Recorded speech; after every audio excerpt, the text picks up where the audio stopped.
Imagine this. You're walking home from school, or maybe you're out searching for work. You're tired, hungry, but you've done nothing wrong. And then, out of nowhere, someone grabs you. A police officer, a plainclothes agent. You're accused of being a vagrant, a criminal for simply existing. You scream, beg, plead for help, but no one listens. You're thrown into the back of a truck, and before you even know where you're going, you're locked behind walls topped with barbed wires, alongside thousands of others. No trial, no charges, no chance to say goodbye. This isn't the plot of a dystopian film. This was real life in Korea in the 1970s and 1980s.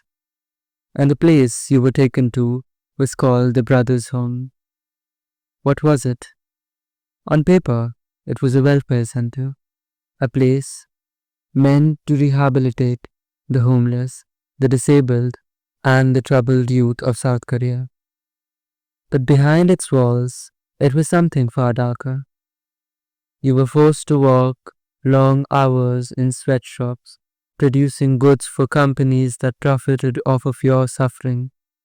You were beaten for the smallest mistake, starved until you could barely stand, tortured for discipline, and if you died, your body was buried in an unmarked grave, forgotten.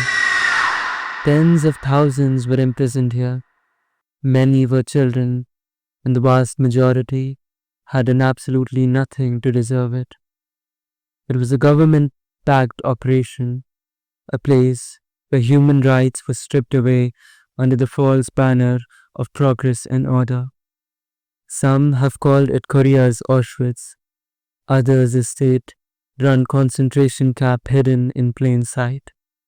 And for decades, what happened inside the brothers' home was kept in the dark, covered up, silenced, forgotten by most of the world, but not by those who lived it.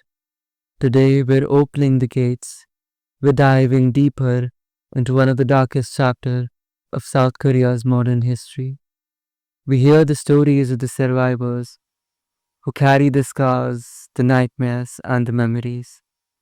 We look at how such a place could exist in developing democracy, and we'll ask questions that still haunt this story. Who allowed this to happen? Why was no one truly been held accountable?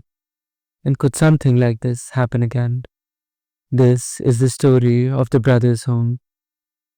This is the story they tried to erase.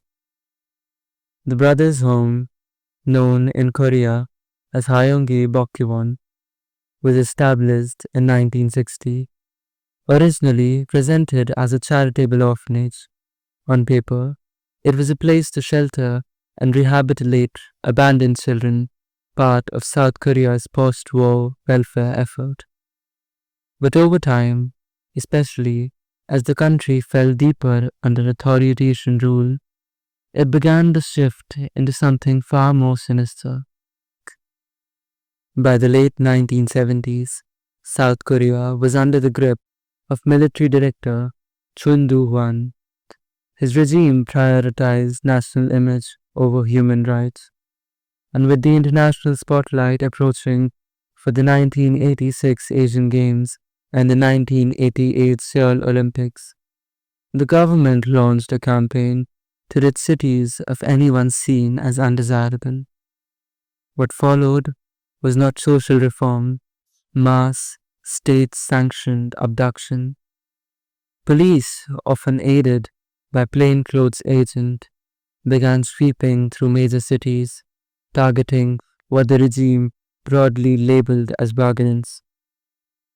This term became a catch-call, not just for the homeless, but also for street children, vendors, alcoholics, runaways, mentally ill individuals, and political crisis. Even students and workers returning from their jobs could be seized without warning.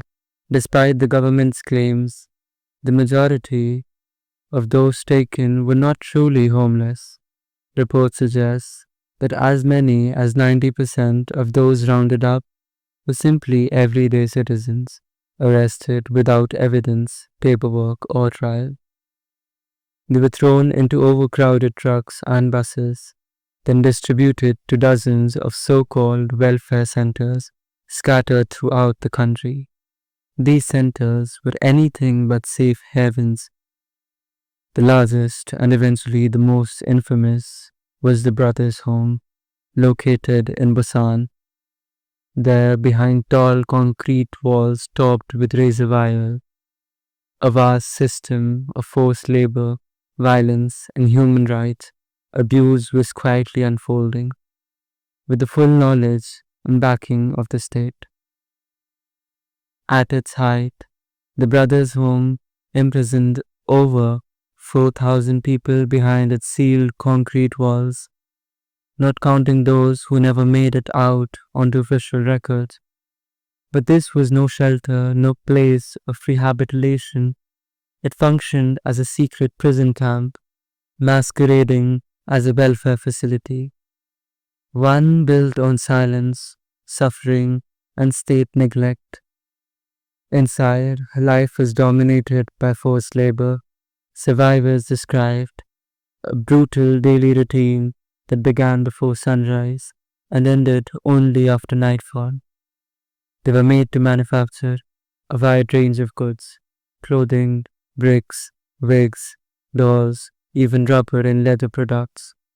These weren't just for internal use, they were sold for commercial profit, directly benefiting the institute's notorious director, Park In-yeon. He lived lavishly while inmates toiled like machinery, unpaid and unnoticed. Refusal to work, or even working too slowly, invited severe punishments. Guards beat inmates with wooden clubs, metal rods, thick bamboo sticks. Others were subjected to electric shocks as torture. Some were forced to kneel on jagged shards of glass for hours, their knees left bloodied and torn. The violence didn't end with physical labor. Sexual abuse was rampant within the compound, particularly against women and children. Victims were often too afraid to speak out. Those who did risked redistribution or were simply ignored. In this warped system, control was often maintained not only by guards but by select inmates assigned as prison leaders. These individuals, chosen under threat, were ordered to enforce discipline. If they failed to act violently towards others, they themselves were beaten or starved. It was a hierarchy designed to break the spirit and turn victim against victim.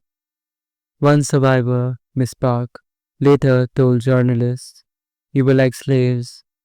We woke before sunrise and worked until it was dark. If someone collapsed, they were beaten until they couldn't stand again. And the children, they endured the same, or worse. Many were orphans, others were simply been abducted off the streets.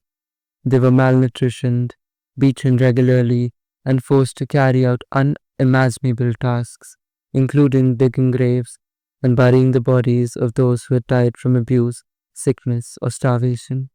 No one, not even the youngest, was safe from the cruelty within. Though still the question remains, how many people died inside the brothers' home? The truth is, no one really knows. Official government records claim that around 500 people died at the facility between 1975 and 1987. But few believe the number. Survivors, human rights lawyers, and investigative journalists estimate the truth death toll could be well over 1,000, possibly many more. And the reason the numbers remain so uncertain is because the deaths were meant to be hidden. Bodies weren't honored, they were recorded properly. They were disposed of quietly and without dignity. Some were buried in shallow, unmarked graves in the hills surrounding the compound. Others were in sincerely in the facility's own crematorium, their ashes swept away like waste. In some cases, corpses were dumped in distant forests or remote valleys under cover of night so no trace could be found. One former inmate, Mr. Chun, gave chilling testimony years later. They made us carry bodies into the hills at night. We buried them so no one would know. The cause of death varied, but all were avoidable. Many died from untreated illnesses, infections, and diseases that spread rapidly through the overcrowded barracks. Others perished from severe malnutrition after being denied basic food or medical care. Countless more were beaten to death by guards or prisoners enforcers. Some were tortured until their bodies gave out. A few were killed trying to escape, yet despite the growing body count, the outside world remained largely unaware. Why? Because the brothers wasn't really Presentable prison. It was officially labeled as charity, a welfare center for the marginalized, and under that label, it received government funding, praised for high ranking officials, and even awards, all while it quietly buried the evidence of humanitarian diseases. Though, in 1986, a glimmer of truth threatened to break through the silence. A local prosecutor named King Yong-won received a tip about a mysterious logging camp connected to the brothers' home, a remote work site hidden deep in the forest. What he discovered there was horrifying. Dozens of men, many barely able to stand, were shackled and forced to perform back-breaking labor. They were bruised, malnutritioned, and scarred, some mentally, others physically, from what they had endured. They weren't prisoners sentenced by a court. These were citizens held without trial, worked like animals in chains. Shaken by what he'd seen, Kim launched an official investigation. He began collecting testimonies, documents, and evidence, a bold move under a regime known for silencing dissent. But almost immediately, pressure began mounting. The government, still under the power of Chung Do-won, moved to shut him down. There were warnings, threats, interference from higher ups. Kim faced enormous resistance, not just from political figures, but from within the legal system itself. Despite the obstruction, one major consequence followed. In 1987, the brothers' home's director, Park In-gyun, was finally arrested. But what should have been a landmark case in exposing mass human rights violation was instead a quiet slap on the wrist. Here's the shocking part. Park wasn't convicted of murder, not for torture, not for unlawful detention, not even for the deaths. He was sentenced to just 2.5 years in prison for embezzlement. The regime buried the deeper crimes, the facilities' mass abuse, the illegal detention, the forced labor, the systematic torture. None of it was acknowledged in court. The state followed the truth to fade into silence, and for decades the silence held. Survivors were dismissed or simply too afraid to speak. Some were threatened into silence, others were so deeply traumatized they couldn't find the words to describe what they had lived through. As time passed, the world moved on, and the victims of Brothers Home were left to carry their pain, unheard and unrecognized.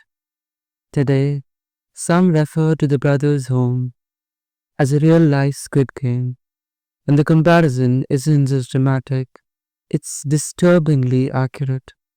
In both stories, vulnerable people are taken from society, placed in a tightly controlled environment, stripped of their identity, and subjected to relentless violence and physical torment. They are forced to obey. Disobedience is met with brutal consequences, and survival depends not on justice, but on submission. But there is one essential chilling difference. Squid Game is fiction, a cautionary tale meant to shock and entertain. The Brothers' Home was real. Its horror wasn't dramatized for a scene, it unfolded in silence, behind walls sanctioned by the very government meant to protect its people.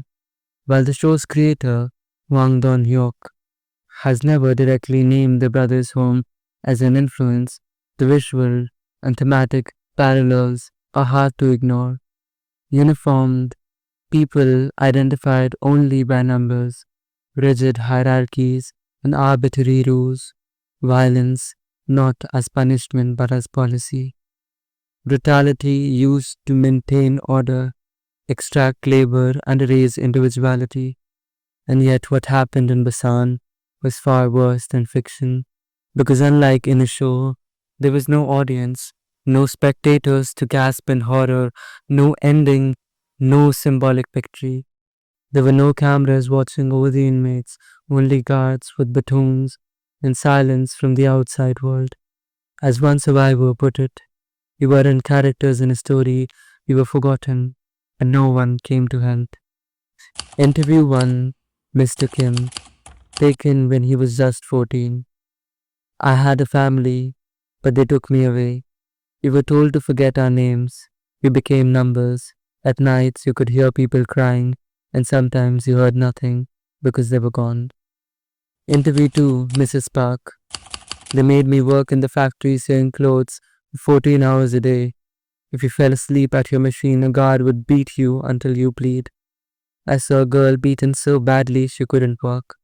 The next day, she disappeared. Interview 3, Mr. Chun. The worst was burying bodies. They made us dig at night so no one could see. You try to forget their faces, but you can't. In the late 2000s and 2010s, survivors began speaking publicly. In 2012, the South Korean parliament passed a law to investigate human rights abuse under past regimes. In 2018, the Truth Reconciliation Commission confirmed the scale of fortune and deaths at Brothers' Home. In 2020, the Supreme Court ordered the government to pay millions in compensation to some survivors. But many still say no guard has truly been punished, and no full apology has ever come out of the state. Today, the Brothers' Home is empty. Survivors gather there to remember lost friends. They continue to demand that the government publicly acknowledge the truth, that all records be opened, and that the next generation learn what really happened, so it never happens again. It is not just history. Some survivors still suffer nightmares, guilt, and stigma even now. The Brothers' Home stands as a chilling reminder of how cruelty can disguise itself in the language of care, how barbed wire can hide behind words like welfare, and how oppression can be sanctioned under the name of reform. More than 4,000 men, women, and children were imprisoned within its walls. Hundreds, maybe over 1,000, never came out. They were beaten, broken, worked to death, and buried without names. And for decades, their world looked away.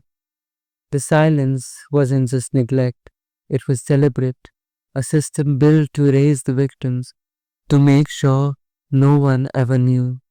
But stories survive in the memories of the broken, in the testimonies of the brave, and in moments like these where we choose to listen. Remembering alone won't bring justice, but it's where justice begins, because the first steps in stopping cruelty is recognizing what remains, in whatever disguise it wears. Thank you for watching. If this story moved you and you want to hear more of the truth that were buried, please like, subscribe, and share this video. Come back again at this nocturnal hour to witness another horrifying tale. Thank you.